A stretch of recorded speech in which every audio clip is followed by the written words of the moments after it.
Hai Sobat Atax, ketemu lagi dengan saya Purwadi Nugroho di channel kesayangan kita, Atax Indonesia.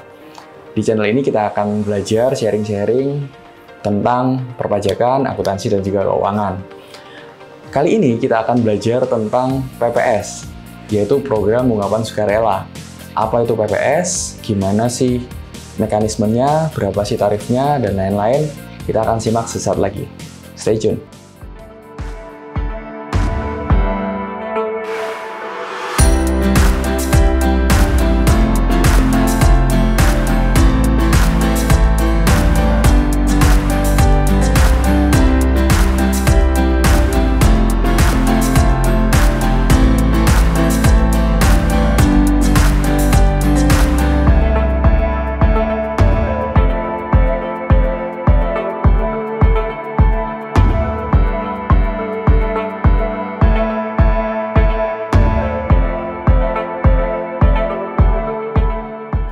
Oke, Sobat Atax, kali ini kita akan belajar tentang PPS alias Program Ungkapan Sukarela, atau bahasa Inggrisnya adalah Voluntary Disclosure Program, atau mungkin sama media-media cetak maupun juga media online seringkali dinamakan dengan Tax Amnesty Jilid 2. Iya, tapi kalau kita ngikutin aturan resmi atau undang-undang resmi dari pemerintah yang namanya PPS ya. Jadi istilah PPS ini akan kita sering gunakan di video kali ini.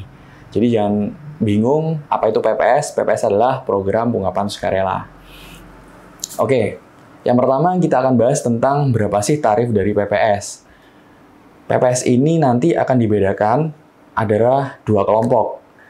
Yang pertama adalah kelompok harta yang dimiliki pada 1985 sampai 2015, dan juga yang kedua adalah kelompok harta yang dimiliki mulai dari tahun 2016 sampai tahun 2020. Yang pertama, kita akan lihat ada tabel yang berikut ini. Harta dalam negeri dan juga diinvestasikan itu akan terkena 6% jika dimiliki 1985 sampai 2015, dan juga 12% kalau dimiliki 2016 sampai 2020. Mungkin banyak teman-teman Sobat Atax yang bertanya-tanya, loh 1985 sampai 2015 itu kan sudah ikut di Tax Amnesty Jilid 1 kemarin yang 2016. Betul banget. Mungkin pemerintah saat ini beranggapan apabila Sobat Atax di luar sana yang ikut di Tax Amnesty Jilid 1 kemarin, tetapi mungkin belum sepenuhnya dilapor, belum sepenuhnya diungkap, nah bisa diungkapkan lewat mekanisme PPS yang akan berlaku mulai 1 Januari 2022 sampai 30 Juni 2022.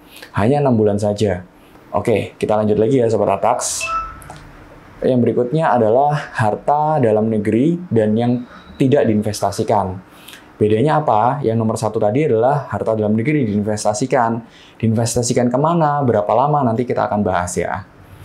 Yang kedua ini, yang tidak diinvestasikan, tarifnya adalah 8% untuk harta yang dimiliki 1985 sampai 2015, dan juga 14% yang dimiliki 2016 sampai 2020. Yang ketiga, harta luar negeri tetapi direpatriasi alias dibawa masuk ke Indonesia dan juga diinvestasikan Sobat Atax.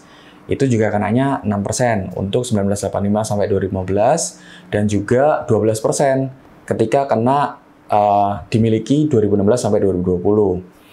Yang keempat, harta luar negeri direpatriasi dibawa masuk ke Indonesia tetapi tidak diinvestasikan. Itu juga kenanya 8% untuk 1985 sampai 2015, dan juga 14% ketika harta itu dimiliki 2016 sampai 2020. Yang terakhir adalah harta luar negeri hanya diungkapkan saja, tetapi tidak direpatriasi alias tidak dibawa masuk ke Indonesia. Itu nanti kenanya adalah 11% untuk harta 1985 sampai 2015, atau 18% ketika harta tersebut dimiliki 2016 sampai 2020, teman-teman. Nah, sehingga memang di sini ada perbedaan tahun perolehan. Tahun perolehan 1985 sampai 2015, atau harta tersebut diperoleh 2016 sampai 2020. Seperti kita ketahui bersama, siapa aja sih yang boleh ikut di program PPS tahun depan adalah orang pribadi dan juga badan. Tetapi orang pribadi dan badan ini hanya bisa mengikuti klasifikasi harta 1985 sampai 2015. Tetapi klasifikasi harta 2016 sampai 2020 itu hanya bisa diikuti oleh orang pribadi saja.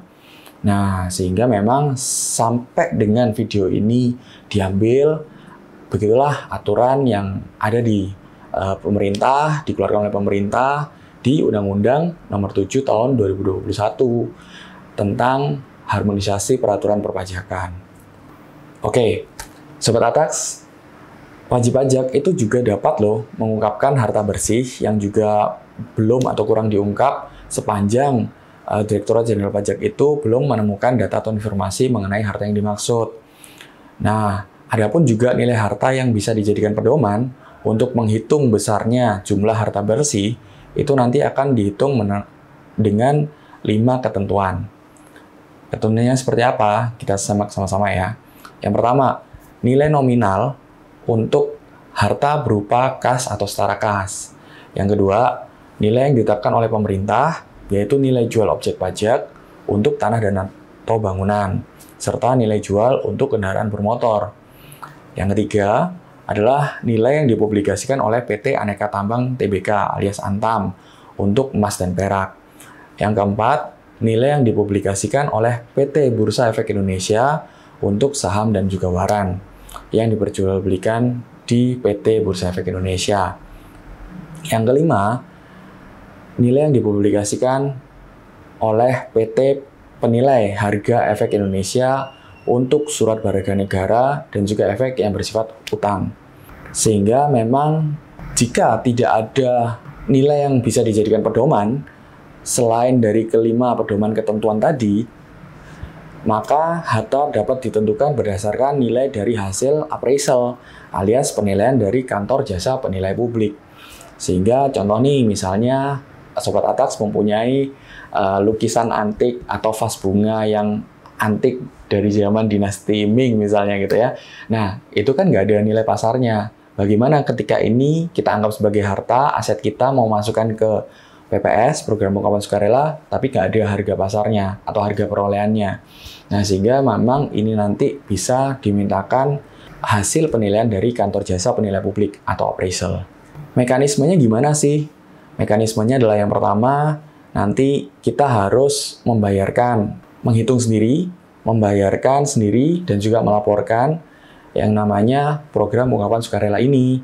Yang pertama, kita harus sudah ada yang namanya bukti pembayaran pajak penghasilan yang bersifat final itu. Yang kedua, adanya daftar rincian harta beserta informasi kepemilikan harta yang dilaporkan. Contoh, misalnya punya harta rumah yang belum dilaporkan. Rumah itu nilai nominalnya berapa, NJOP-nya ya. Lalu juga alamatnya mungkin di mana, SHM nomor berapa atau SHGB nomor berapa, luas tanahnya berapa. Biasanya itu juga akan diisi di form surat pengajuan untuk program pengungkapan sukarela ini. Yang berikutnya, yang ketiga adalah daftar utang.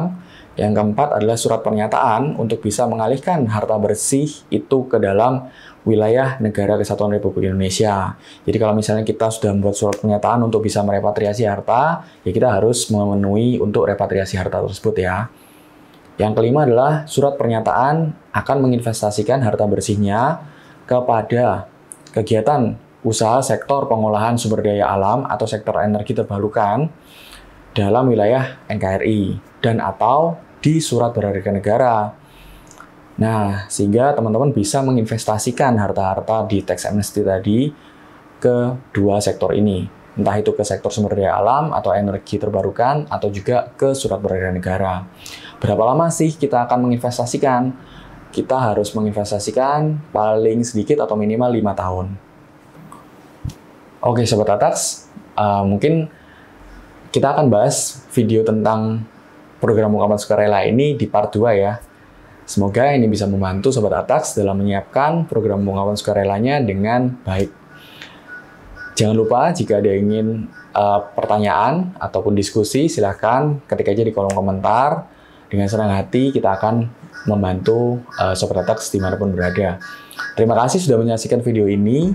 Jangan lupa untuk follow like dan subscribe. Jangan lupa untuk share video ini kepada banyak orang agar juga banyak orang merasa terbantu dengan adanya video ini. Terima kasih dan follow Instagram kami di Atax Indonesia. Jangan lupa juga untuk download aplikasi Atax Indonesia di Google Play Store dan juga di Apple Store. Terima kasih sudah menyaksikan video ini. Ingat pajak, ingat Atax. Sampai jumpa.